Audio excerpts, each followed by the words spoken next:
Former store managers at fast food chain KFC say they were told to manipulate rosters in the lead up to public holidays so the company could avoid giving staff a day in lieu.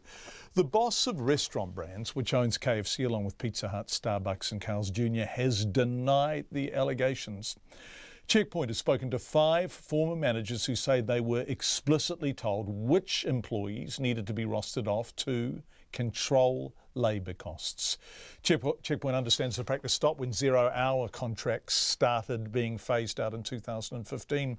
The allegations came at the same time as a government investigation into Restaurant Brands and whether it's been giving staff their public holiday entitlements. Zach Fleming is our reporter. ANDREA Melville worked at KFC for 17 years. She left in 2015. Anyone who worked 3 consecutive days, we had to change the roster so that person didn't work the 4th one, so that they didn't get paid if we rostered them off on the public holiday. She says she was sent an Excel spreadsheet unofficially named a yellow list in the lead up to every public holiday. Our area managers sent them to us, to the store, so it would come from the payroll at the head office. So head office of KFC was asking you to change your rosters around so they could avoid paying days in lieu? That's right. 3 other former store managers who spoke to Checkpoint on the condition of anonymity say they were sent yellow lists by their area managers and payroll too. They highlight in yellow color, so that's why they call it yellow list. So people need to be work around that. They highlight it in yellow color. So we have to shuffle, all the staff members. So we were trying to give them a day off or so like that. They try to take them off of the roster, don't put them on roster. So if they don't put on roster, they won't be paid in 1 extra day. And Mike TREEN, the president of Unite Union, which looks after fast food workers, is also familiar with yellow lists. When was the first time you can remember hearing about one? Oh, right from the beginning when we were first negotiating with the company in 2004 and 2005 around the collective agreements. Yeah. So over a decade ago. But Russell CREEDY, who's been the CEO of Restaurant Brands since 2007, says he's never heard of a yellow list. No, I'm not familiar with that. It doesn't... Yeah, what I'm saying is I don't know about it. I haven't seen it. To understand why store managers would have shuffled workers' shifts, let's use Christmas Day as an example. Employees at KFC on flexible rosters would be entitled to a day in lieu if they worked 3 of the 4 Mondays leading up to Christmas, because then Monday would be considered their working day. But if they weren't rostered on 3 of those 4 Mondays, even if they worked every other Monday that year, no day in lieu. ANDREA Melville says she was praised for following yellow lists, as shown in an email sent to her and other store managers in February 2011 by her former boss, who Checkpoint has chosen not to name, KFC's area manager for much of South Auckland. Well done, team. Papatoetoe, Manukau, Central Papakura and Manurewa, all with no staff paid for no work on Monday Auckland anniversary. You smart cookies. Smart cookies for their rostering resulting in no days in lieu for staff who didn't work. I asked Russell CREEDY what he thought of that email. Well, yep. 2011, that's for us now, pretty long time ago. And we understood that the way rosters were created, the way halt days were handled was understood and agreed with the union and all employees at the time. So under the rules or under the way the collective worked at that stage, a store manager was able to roster people to ensure minimum cost, most effective use.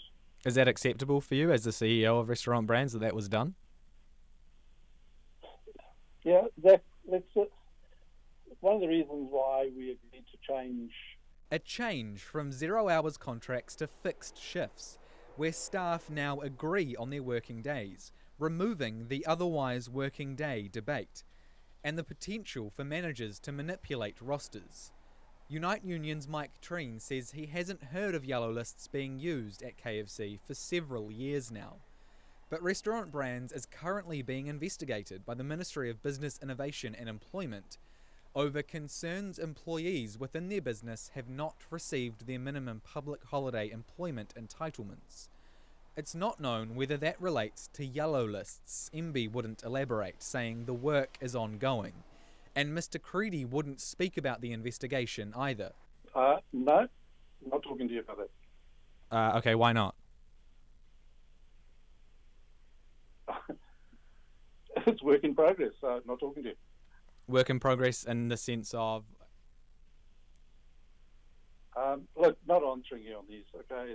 It's giving you an answer. It's work in progress. That's the end of it. I asked Mr. CREEDY if KFC has ever had a policy where store managers were told to change their rosters to avoid paying days in lieu. Gee, not that I'm aware of. There's no policy on that.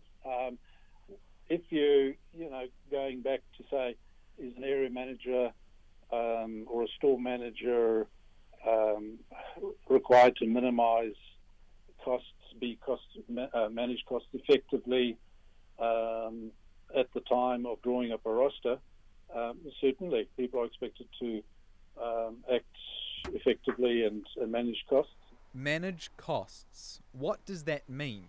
If you ask the former store managers, they say it means change rosters to avoid paying days in lieu. You need to control the labor cost of your shop. That's part of your job description. They were just saying that Christmas holiday is coming or public holiday is coming, so just watch out your roster. So that's it. So it means we have to do whatever we have to do. We were told if we can't manage our stores properly and do what we're told, they'll find someone who can. And by manage your stores properly, does that mean not pay your staff days in lieu? That's right. But if you ask CEO Russell CREEDY, controlling labour costs is obviously a task of the store manager, just like any other cost. So everybody's expected to manage the business effectively. As far as minimising rosters to be effective, well, that's what their job is to do. But as the CEO of Restaurant Brands, do you want store managers to be minimising the amount of days in lieu that are paid to staff purposely by changing the rosters leading up to public holidays? Absolutely not. So clearly, there's a historical disconnect between the CEO and some of his former area and store managers. The area manager who sent that congratulatory email to ANDREA for manipulating her rosters so staff weren't given a day in lieu still works at KFC. Are you happy with her remaining working for KFC? You said this happened in 2011. So the rules have changed. The way staff are contracted, the agreements have changed. Are you happy with her continuing to work for KFC? Under what reason would I be not happy? I'm not implying a reason. I'm asking you, Russell, are you happy with her continuing to work for KFC? Well, I don't see why I wouldn't. Checkpoints tried to contact her, but she didn't return calls. The Ministry of Business, Innovation and Employment wasn't able to say when it would conclude its investigation into Restaurant Brands. For Checkpoint, Zach Fleming.